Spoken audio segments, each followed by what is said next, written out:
Welcome back to Braziere Brits. If you are new here, I'm Lawrence. And I'm Natalie. And we've been having some conversations with some other YouTube RVers, and we were talking about lots of different things like you do in a normal campsite, and we've decided to do a few videos in collaboration with them talking about the same things, because we all have different opinions on certain things. So today we are going to go over the 3 things we hate about RVing. Really makes me wonder.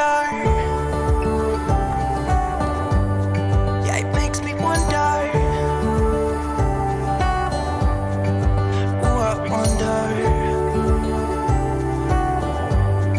Ooh, I just wonder.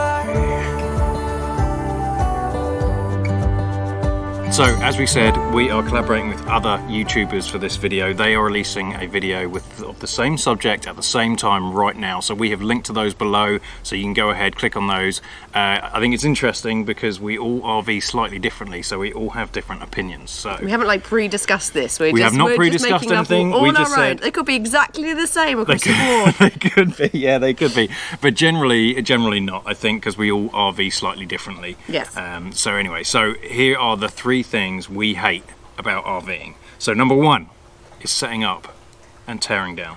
Yeah, I don't think anyone particularly loves that part of RVing. It's not like, oh, you know what, I can't wait to go camping so I can spend an hour setting everything up. Well, do you know what I really like? Once you're set up and you're settled and you go inside and you grab a beer or something on travel day and you're like, yeah, it's all done. It's all done. Yeah. Like, a lot of people don't do the septic immediately. I like to get that done and out the way. Not if we're there for a night or anything, but if we're there for a week. But here's the things why I hate it. The first one is doing it in the rain is horrible. Yeah. Whether you're doing either of those things, even worse when you're tearing down, because then if you get completely wet and you've got a 5-hour travel day, you have to sit in the truck completely wet. Yeah.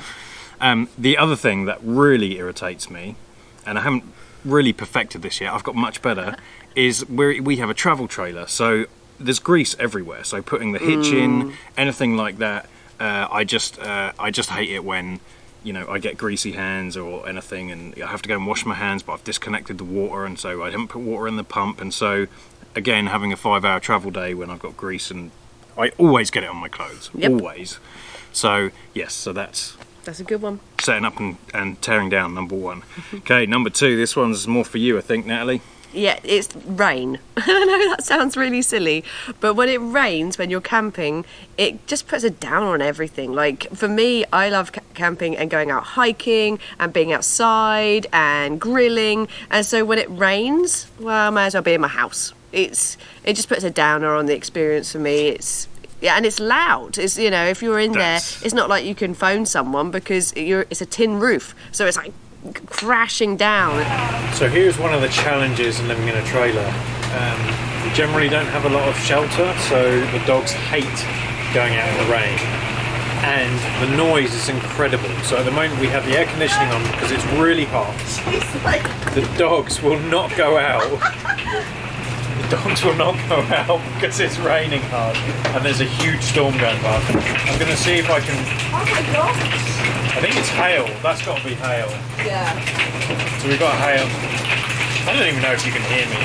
So we have hail, and I'll try and get some clips of the actual storm right now. And it's a small space. We have a Grand Design 312 BHS, so it's a 37-foot travel trailer. And, you know, the space for us and the 2 dogs, and the dogs get irritated because they're both young, so they want to go out and do things. And then, the rain is a big one for me, actually, because I work from the trailer remotely. And I've had people saying, we can't hear what you're saying when it was raining, because my office is in the bunkhouse, which has a slide, and so the rain just really puts you can't go out, you can't do anything, you can't even sit outside. Just become very annoying. Normally when it's raining, it's windy, so you can't have the awning out, and so but the noise is the worst. And even the time I will sleep through anything, but I have been woken up by rain before. Yeah, it can be very loud. You all know what we're talking about. Yes. Okay, and the last one, number 3, goes back to me working on the road, is internet connectivity.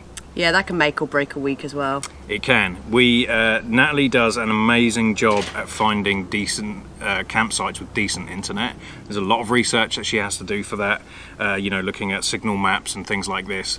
And I think actually, so Starlink is hopefully going to solve this. I haven't ordered it yet. I will later in the year, but I'm letting everyone else test it first. But apparently it's really, really good. But for us now, we are just on AT&T cell. We also have a Verizon cell as well, but AT&T has always been better. But we have found that when we do have good internet, it's normally either in cities or right off the highway. Yes. And so, which is great because you can get in and out easy and the internet is fantastic along a main highway. But you then have the highway near you. Yeah, you get the road noise. It's very... usually crowded campsites, and they're crowded, yeah, because they're always on the main highway, the main highways and stuff. So they're crowded, they're noisy. They're not pretty generally. Generally not pretty. They're not always in the nicest areas. So you think of RVing and you think of the Grand Canyon or Yellowstone or that's what I imagined. Badlands. For the things first like trip, this. It wasn't. It was just cramped just off the highway campsite. With Starlink, we'll be able to do that because it's satellite, right? So we don't need those cell towers around. So anyway, it's a big thing for us. I need it for work. And also, obviously, we do YouTube, so we have to upload videos. So, internet is, frustrating. Yeah. All right. Like we said, we collaborated with 5 other channels. We will list them below. I'm very interested to see what they say about this, because I think they're going to be very different. So, anyway, thank you for watching. We'll put a video up here. Is it that side? I don't know. Put a video up here that we think you should watch. And if you'd like to subscribe, please hit the subscribe button. And if you'd like to be a Braziere and support a couple of tits, you can click the join button and we'll see you there. Thank you to everyone below for supporting us. We will see you soon.